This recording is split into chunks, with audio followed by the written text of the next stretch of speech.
आशीर्वाद वहां से भी मिल गया है।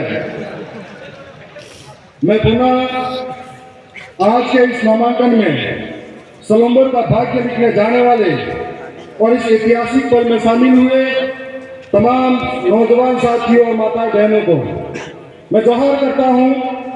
साथ ही ये जो चुनाव है, अभी चुनाव के समय में हम लोग आसपास के इलाकों से एकत्रित होकर आए हैं। जीतू भाई कटारा आप सबकी एक आवाज है सामूहिक रूप से, जो यहाँ की समस्याओं को लेकर, यहाँ के संवैधानिक अधिकारों को लेकर आपकी आवाज को राजस्थान की सबसे बड़ी महापंचायत में ले जाने का काम करेंगे। हम लोगों को इस बात को समझना पड़ेगा कि हमारे बुरे वक्त में हमारे साथ में कौन खड़ा रहेगा। हम लोगों को इस बात को समझना पड़ेगा कि यहाँ पर बारी बारी से राष्ट्रीय पार्टियां आई गई, लेकिन उन पार्टियों ने हमारे लोगों को वोट बैंक के लिए इस्तेमाल किया। मैं इस इलाके के अंदर सरारा, जैसमंद और सलम्बर के कई इलाकों के अंदर नजदीक है तो आया करता हूँ। मैंने देखा कि आप भी वो इलाका जो आदिवासी है, यहाँ पानी के लिए तरसता है, सड़कों के लिए तरसता है, बिजली के लिए तरसता है। यहाँ के नौजवान जब पढ़े लिखे BA करने के बावजूद भी उनको कोई रोजगार नहीं मिलता है तो उसकी तलाश में वो बाहर पलायन कर जाते हैं। कोई शिक्षा की ठोस व्यवस्था नहीं है, अस्पतालों का हालत बिगड़ा हुआ है, लेकिन हम लोगों को आखिर कब तक चुप रहेंगे। आपके पास, हमारे पास एक ही मौका है और इस मौके को छोड़ना नहीं है। लोग बहुत आएंगे, चुनाव में बड़ी बड़ी बातें करेंगे और हेलीकॉप्टर से प्रचार करेंगे, हमको लुभावने का कार्य करेंगे, लेकिन समझना हमको है वो लोग आपको पैसों में तोड़ने की बात करेंगे। आप अपने यहाँ के विकास पर आगे रहना, वो लोग आपके यहाँ पर जातिगत तरीके से, धार्मिक तरीके से भिड़ाने का काम करेंगे। आपके यहाँ शांति सौहार्द के लिए आगे रहना, वो लोग आपके हक की बात नहीं करके धर्म पे लड़ाएंगे। आप लोग जल जंगल जमीन पे आगे रहना, यह आपसे कहना चाह रहे हैं। आज लोकतंत्र के इस महापर्व के अंदर हम सबको समझना पड़ेगा कि लोग हमारे वोटों से जीत कर जाते हैं और हमें मारने की बात करते हैं, हमें घरों से रेडिकल करने की बात करते हैं, तो उनकी मानसिकता को समझना पड़ेगा। आने वाला जो 4 साल है, ये सलम्बर का भविष्य आपके हाथ में है। ये चुनाव जीतू भाई नहीं लड़ रहा है, ये चुनाव हर एक नौजवान लड़ रहा है।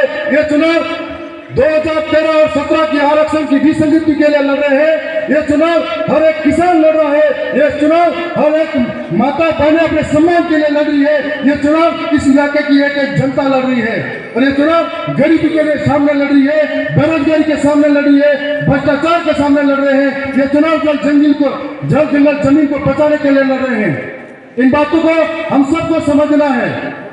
जीतू भाई एक साधारण परिवार से आते हैं, मैं भी एक साधारण परिवार से आता हूं। जब हम चुनाव नहीं जीते थे तो हमें मालूम है किस तरीके का संघर्ष हमारे सामने था, कैसे कैसे हमने प्रचार किया, लेकिन दरियावत विधानसभा की देवतुल्य जनता और वहां के कार्यकर्ताओं ने रात दिन सारे मोहों को छोड़कर गांव गांव गली गली डानी डानी में रहकर प्रचार किया था।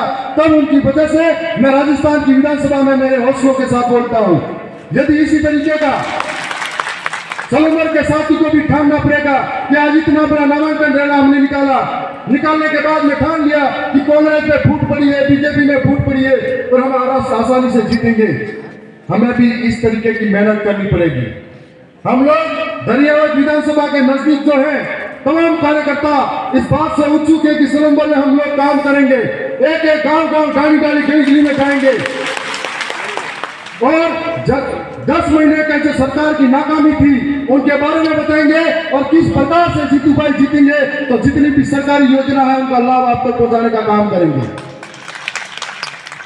कल नामांकन रैली के अंदर राजस्थान के मुख्यमंत्री जी भी आने की बात कर रहे हैं।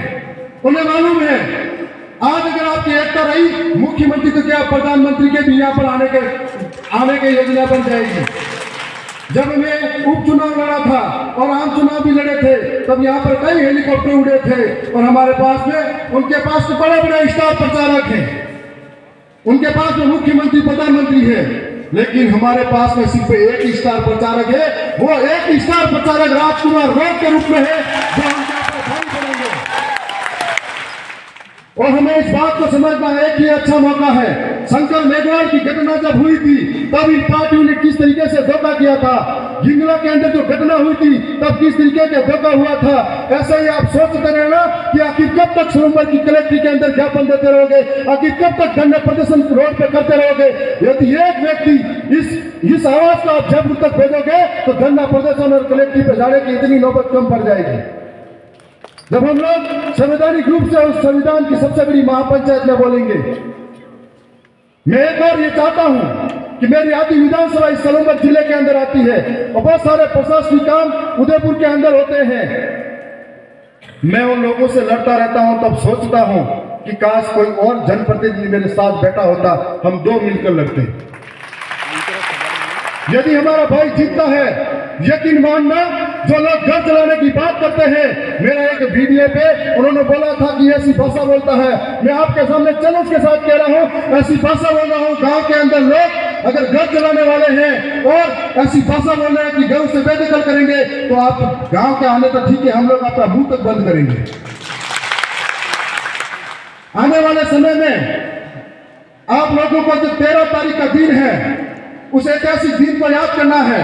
10 तारीख से पहले गांव गली गली ढाणी के अंदर जाकर ये प्रचार दोहराना है कि इस बार एक परिवर्तन लाना है। जनता उब चुकी है, परिवर्तन चाहती है, 75 सालों का डरना खत्म करना चाहती है। और ये लोग, इनके पास कुछ भी सहारा नहीं है, सिर्फ पैसा है, दारू है और इसके अलावा कुछ भी नहीं है। हमारे पास संघर्ष है, मेहनत है। जो गरीब का बेटा है वो गरीब की तकलीफ समझेगा, जो बेरोजगार है वो बेरोजगारों की तकलीफ समझेगा, जो किसान है वो किसानों की तकलीफ समझेगा। इस बात को आपको समझना पड़ेगा।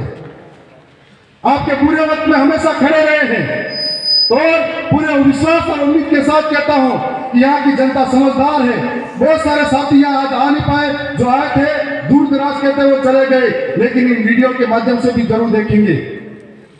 हमारे पास आर्थिक संसाधन भी नहीं है, सिर्फ हमारे पास आपका भरोसा और विश्वास है, आपके संघर्ष और मेहनत है, उसके बल पर लड़ेंगे। और मुझे पूरे यकीन के साथ कहूंगा कि राजस्थान की विधानसभा के अंदर हम 3 साथी हैं, यदि 5 मिलेंगे तो पूरी ताकत से लड़ेंगे। कमल कांग्रेस की सरकारों का मुंह वहां पर भी बंद करेंगे।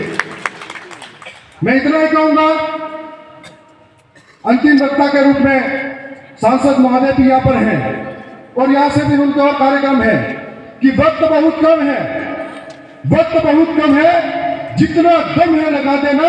कुछ लोगों को आप जगा देना, कुछ लोगों को हम जगा देंगे। बहुत बहुत धन्यवाद, आभार।